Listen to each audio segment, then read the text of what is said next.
Distractions. Everybody has them, and again, these can be helpful in certain avenues. Like if you know what I mean? Like if you're really, really having a hard day and you're struggling and you're overwhelmed and all the rest of it, it's important to have that sort of time out. But it's a balancing act, isn't it? Like you don't want to spend so much time of your life where you're just, I don't know, distracting yourself from one thing to another. Again, any of these things can be games. Like, for instance, if you spend too much time on games, you're not doing other things, right? If you spend too much time, like, drinking or taking drugs or whatever it is that, you're distracting yourself with, again, you got to think in terms of these chemical things. There's not only the time that you're spending while you're doing it, it's also the next day or two where you're recovering. And even if you do this all the time and you're used to it, you don't think there's recovery time. I mean, there is, but it's still a part of a distraction. It's still taking you away from the stuff that you could be doing to help move things along for your life, for your journey. Because you're spending too much time being like run down or hungover or whatever. And these things have to be considered, because the more you spend your time doing the things that aren't good for you, that aren't good for your purpose and don't help you get there, the more time you're taking away from the things that do. So that's why I think distractions are an important thing to look at. And, what exactly are you distracting yourself from and why? I hear a lot of people say, like, I'm bored. I hear that a lot. And I find that an interesting thing, because how can you be bored? There's always something to do. There's always something to do. And again, if you're bored, it suggests that you're not doing the things that you should be, that you literally look for distractions, for things just to zonk out for a bit.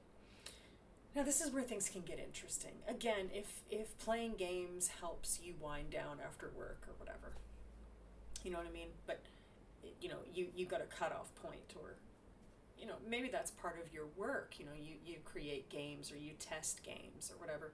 Again, that would change the dynamic, wouldn't it? It wouldn't be just a distraction. It's part of your work. See what I mean? These kinds of things change the dynamics. But if you're just sitting there playing games for hours, you're not pursuing anything, you're not doing anything, and it's not heading any direction that's helpful, it's a waste of time, it's a distraction. And the longer you do it, the more you waste time, the more you distract yourself. So that's what I'm saying. It's important to pay attention to these little parallels. In terms of, obviously, drugs and alcohol, these never have benefits. These will literally distract you for years, where you lose track of time. You lose track of your life. It's bad for you. It's bad for your body. It's bad for your mind. There literally are no benefits. But again, we have to think about, why do people take these things up? There's something that you're trying to run from, that you're trying to bury, you're trying to hide. And as long as you try and do that, you're not facing up to anything. Now, it's painful. That's why people do it. It's painful, so they can try and numb it for a while. You know what I mean? It sort of feels less painful than the pain they're feeling, even though it's completely self-destructive. Just goes to show how far people will go. How far will you go to not face the things that are causing you tremendous pain and anguish, which of course is why people do. They think it's for fun, they think it's this, that, and that's kind of the marketing pitch. But the truth is, you're using it as a way of not facing the stuff that's painful. Again, to distract yourself, to take yourself away for a while so you don't have to whatever. It doesn't fix anything, though. It ends up making things worse in the long run. And like I said, you lose track of time. You get stuck in the ether somewhere. At whatever point you decided to start doing these things, a lot of times you don't mentally or emotionally progress. You stay there. So if you started drinking or taking drugs at like 15 and you've kept it up, let's just go to extremes. Let's say you've kept it up into your 40s. Yes, your body has developed. I mean, not the way it should, but it has developed. But emotionally and mentally, you're probably still, in a lot of ways, quite similar to how you were as a teenage child when you started it. Which is kind of crazy when you think about it. That's why a lot of people who drink and whatever will talk about like the good old days, right? Because that's who they were before they started doing the thing. So that was the good old days, right? The person before they were caught up in this cycle. So we've got to be careful about what it is that we spend our time doing. You know, focus on it. Is it actually good for you? Does it actually help you? Does it head you down the direction of where you want to go? If the answer is no, then it's a distraction in self-destruction, which of course isn't fun. It really isn't. I'm gonna look at it for what it is. It's like all these things that are marketed or pitched as being something fun or good or whatever. Always pay attention to how you feel after you do it. How do you look? How do you feel? What do you think? What do you think about after you've done the thing? If you feel tired and drained, irritated, negative, unhappy, whatever, you might want to consider, is this actually the thing I should be doing? That's just the first step, of course. Obviously, there's things you have to do.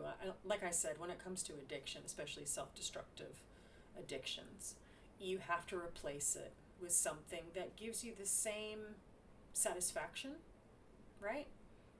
But either it's less destructive, or ideally, even the best scenario, it's actually good for you. Usually it has to kind of be a step thing. You know, you go from being the incredibly self-destructive to the thing that's not as bad, right? And then into hopefully the thing that's actually good for you. But it's a process for a lot of people, and that's okay. There's no shame in that, as long as you're working towards something, right? When we do this, we form clarity, right? Once we pass these kinds of milestones, you form a new self-love, a self-respect for yourself that you didn't have before, right? You couldn't feel it, you couldn't embrace it because, you know, your mind, your body was under extreme toxicity, and it makes it difficult to think clearly when you're in those circumstances. And I remember, because many years ago, obviously, I used to dabble in these things, and I do remember, but there's whole periods where it's kind of, you know, I'm not 100% sure. That's how I felt about it. Was that actually what happened? I can't be 100% sure. So it's interesting. You don't want to waste your life away on these things. But anything can be a distraction. It doesn't have to be chemical or games or whatever. But, you know, what is it that you spend your time doing? It's always worth thinking about. What do you spend your time doing when you have free time? Obviously, we have to work, we have to go to school, we have to do whatever, right? And hopefully those are leading you towards what you want to be doing as well. So that's something to consider.